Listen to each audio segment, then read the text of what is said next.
It was a day like many others in the endless green expanse. The air hung heavy, buzzing with life. Sunlight dripped through the canopy, dappling the ground in shifting patterns. And then there he was, a lone bushbuck, his breath shallow, blood staining the emerald leaves around him.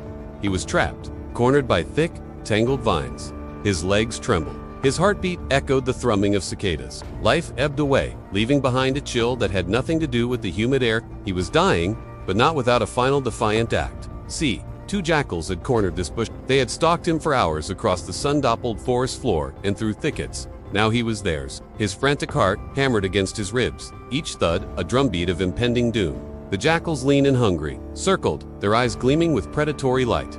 Their lips curled in anticipation, their jaws dripped with spittle, ready to tear into their prey. They could smell his fear, taste it on the wind. They were seconds from the kill. But then, as if from another world, a sound sliced through the hushed forest. It was a laugh, low and broken, yet strangely rhythmic, like the croak of an unseen frog. At first, the jackals paused, ears pricked, trying to place the sound. Then they circled closer, their confidence unwavering. To them, this wounded creature was an easy meal. They weren't afraid, yet something was wrong. It wasn't just a laugh, there was a shift in the air, a prickling on their fur, a discordant note in the symphony of the jungle. This laugh wasn't one of surrender or fright. It echoed defiance, mocking their impending victory. And for a moment, even the insects ceased their hum to listen. The forest held its breath. The bushbuck, drawing on reserves of strength he didn't know he possessed, tried to rise. His legs buckled, but he managed to stand, his head high, his gaze unwavering, despite the dimming light in his eyes. He didn't beg for mercy. He didn't whimper in pain. All he did was laugh, a sound devoid of humor, yet full of spirit. This wasn't the response the jackals were prepared for. They had hunted many bushbucks, had chased them across valleys and over hills. But this was new. What animal laughs before death? They had never seen such a spectacle. The bushbuck's laugh echoed in the stunned silence. It bounced off the trees, twisting and turning, mocking their readiness to pounce. The larger of the 2 jackals, emboldened by hunger and perhaps arrogance, decided to act first. He lunged, teeth bared, intent on silencing that laugh once and for all. But just as he was about to deliver the killing bite, something extraordinary happened. The bushbuck in that split second raised his head, opened his mouth, and inhaled sharply.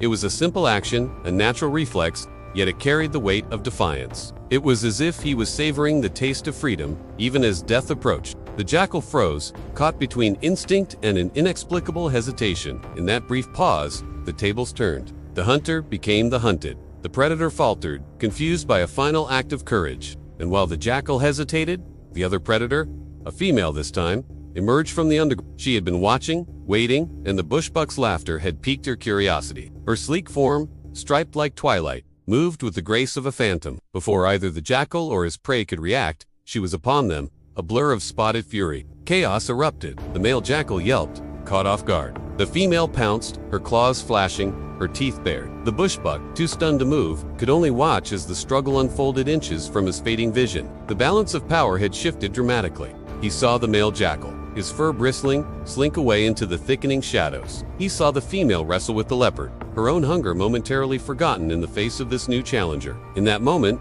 he realized that his defiance, his laugh, had bought him more than time. It had disrupted the rhythm of the kill, broken the predator's focus, and in doing so, had brought forth another hunter. Strength had never been his ally, nor was speed, but in his final moments, he found a different kind of power. His laughter had not just echoed through the trees, it had resonated in the hearts of the predators themselves, planting seeds of confusion and doubt. And as the fight raged around him, he felt a strange sense of calm. The leopard snarled, her eyes flashing fire. The female jackal snapped back, her hackles raised. The leopard pressed her attack, her lithe form a whirlwind of sharp teeth and powerful paws. The jackal, outnumbered and outmatched, finally turned and fled, disappearing into the green labyrinth. The leopard, her gaze unwavering, didn't pursue. She was wounded, her shoulder gashed, but her spirit unbroken. She stood tall, a queen surveying her domain. The bushbuck, his strength nearly spent, watched her, his eyes filled with a strange mixture of gratitude and awe. She had come out of nowhere, a silent shadow,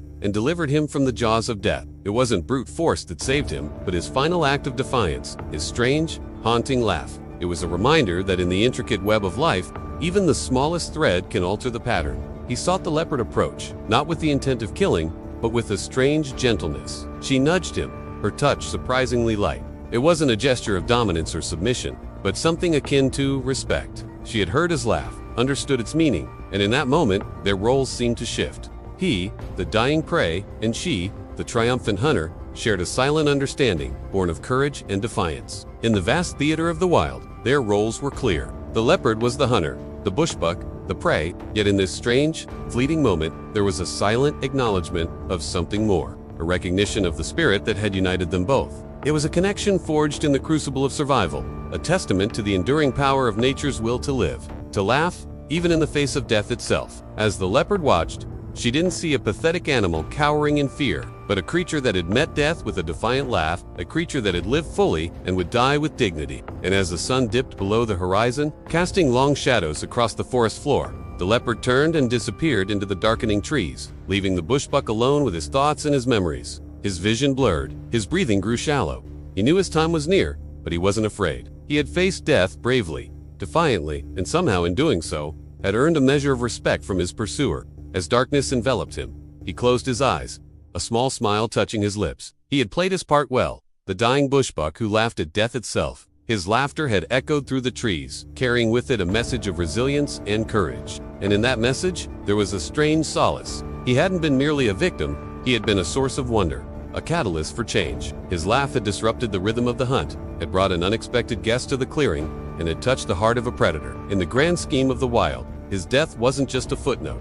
It was a story in itself, a testament to the indomitable spirit that resided in even the smallest of creatures. For deep in the wild embrace of the jungle, the drama of life and death played out every day. But it wasn't just about survival of the fittest or the triumph of the hunter. It was also about the quiet dignity of those who faced their end with courage, those who defied the odds and made their final stand, not with weapons, but with the most unexpected of tools, their laughter.